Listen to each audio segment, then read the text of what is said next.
بسم اللہ الرحمن الرحیم۔ السلام علیکم ویورز، میں ہوں مشتاق کھرل اور آج ہم بات کر رہے ہیں ایک اردو کے اہم ٹاپک کی طرف، شعور کی رو۔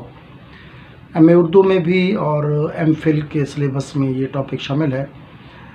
جو اسٹوڈنٹس ہمارے ایم اے اردو کی تیاری کر رہے ہیں وہ ہمارے چینل پہ جا کر مختلف پلے لسٹ میں موجود ویڈیوز کو دیکھ کر اپنے ایگزامز کی تیاری کر سکتے ہیں۔ اور اس کے ساتھ ساتھ بعض اسٹوڈنٹ یہ پوچھ رہے ہیں سرگودا یونیورسٹی سے متعلق کہ کیا ایگزامز آگے ہو سکتے ہیں، تو اب تک کی اطلاعات کے مطابق تو وہی شیڈول ہے جو 8 اکتوبر کا تھا پارٹ 1 کا اور 25 اکتوبر کا پارٹ 2 کا۔ دوسرا اسٹوڈنٹ پوچھ رہے ہیں کہ ڈبل فیس کے ساتھ کوئی چانس ہے، تو وہ جو ہماری اطلاعات ہیں اس کے مطابق ڈبل فیس کے ساتھ بھی امتحان دینے کا کوئی چانس نہیں ہے۔ تو ہم اب بات کرنے جا رہے ہیں ایک انتہائی امپورٹنٹ ٹاپک کی طرف، جس کے بارے میں مختلف قسم کے نظریات پائے جاتے ہیں۔ کچھ لوگ اس کو اسلوب کہتے ہیں، کچھ لوگ اس کو تکنیک کہتے ہیں، اور کچھ لوگوں کے نزدیک یہ پلاٹ کے اندر ایک خامی ہے، شعور کی رو یا اسٹریم آف کانشیسنس۔ شعور کی رو کے حوالے سے ہم بات کرتے ہیں کہ 20ویں صدی میں نفسیات نے ادب میں داخلی اور نفسیاتی زندگی کی گہرائیوں اور پیچیدگیوں کا مطالعہ کیا۔ سیگمنٹ فرائڈ نے لاشعور میں دی ہوئی خواہشات کو تحلیل نفسی سے دریافت کرنے کی کوشش کی۔ ان کے ایک شاگرد تھے، یونگ بھی کہتے ہیں۔ انہوں نے وراثت میں ملنے والے جذباتی رویوں کو اہم قرار دے کر اجتماعی لاشعور کو تخلیق کا منبع ٹھہرایا۔ علم نفسیات کے زیر اثر پہلی اور دوسری جنگ عظیم کی ناول نگاری میں انسانی شخصیت کے اندرونی پہلوؤں کی عکاسی کرنے کے لیے اندرونی خود کلامی یا شعور کی رو کی تکنیک استعمال کی گئی۔ جس طرح میں نے آپ کو پہلے بتایا کہ کچھ نکات شعور کی رو کو ایک اسلوب قرار دیتے ہیں اور بعض کے نزدیک یہ ایک تکنیک ہے۔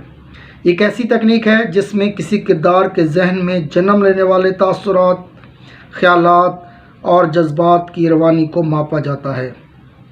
ڈاکٹر حسن فاروقی اس کی وضاحت کرتے ہوئے کہتے ہیں کہ جب ہم آپس میں بات چیت کرتے ہیں تو زبان کے قواعد یا عام بول چال کے اصولوں کا خیال رکھتے ہیں، لیکن اگر کوئی شخص اپنے ذہن میں آنے والے خیالات کو اس طرح بیان کرے جس طرح وہ ذہن میں آتے ہیں تو اسے شعور کی رو کہا جائے گا۔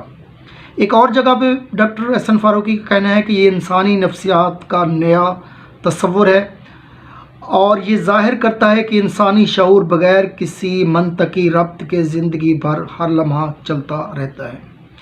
ایک انگریز رائٹر ہیں ڈیوڈ ایشز، ان کا کہنا تھا کہ شعور کی رو دراصل وقت کی قید سے یا وقت کے پنجے سے آزاد ہو جانے کا نام ہے۔ کسی شخص کے ذہن میں بغیر کسی منصوبہ بندی اور پلاٹ کے تاثرات کے بے ہنگم دھار بہہ رہی ہے۔ ایسی تخلیقات میں کسی ترتیب یا ربط کا ہونا ضروری نہیں، بلکہ ایسی تخلیق میں عموماً پلاٹ بہت کمزور ہوتا ہے۔ اس کے حوالے سے کچھ لوگوں کا کہنا ہے کہ شعور کی رو خیالات اور احساسات کا تسلسل اور اس کی ایک لہر ہے۔ انسانی ذہن میں خیالات کا پیدا ہونا، پھر انہی خیالات و تصورات کا فلم کے پردے کی طرح چلتے رہنا جاری رہتا ہے، اور بعض لوگوں کے نزدیک انسان کے شعور کا ماضی، مستقبل اور حال کے اندر گھومتے رہنا بھی شعور کی رو ہے۔ شعور کی رو نفسیات کا وہ تصور پیش کرتا ہے جس میں کہا جاتا ہے کہ انسانی شعور ایک سیال مادے کی طرح شے ہے جو کسی منطقی ربط کے زندگی بھر رواں دواں رہتا ہے۔ اس اصطلاح کو سب سے پہلے ایک امریکی ماہر نفسیات جیمز ولیم نے اپنی کتاب اصول نفسیات میں استعمال کیا۔ اس کے بعد کہا جاتا ہے کہ انگریزی ادب کے اندر ڈوروتھی رچرڈسن نے سب سے پہلے اپنے ناول میں شعور کی رو کا استعمال کیا، اور ان کے ناول کا نام تھا پوائنٹڈ روف۔ لیکن اس تکنیک کو نقطہ عروج تک پہنچانے والے جیمز جوائس ہیں، جس نے اپنے ناول یولیسز میں اس تکنیک کو بڑی فنکارانہ اور مہارت کے ساتھ استعمال کیا ہے۔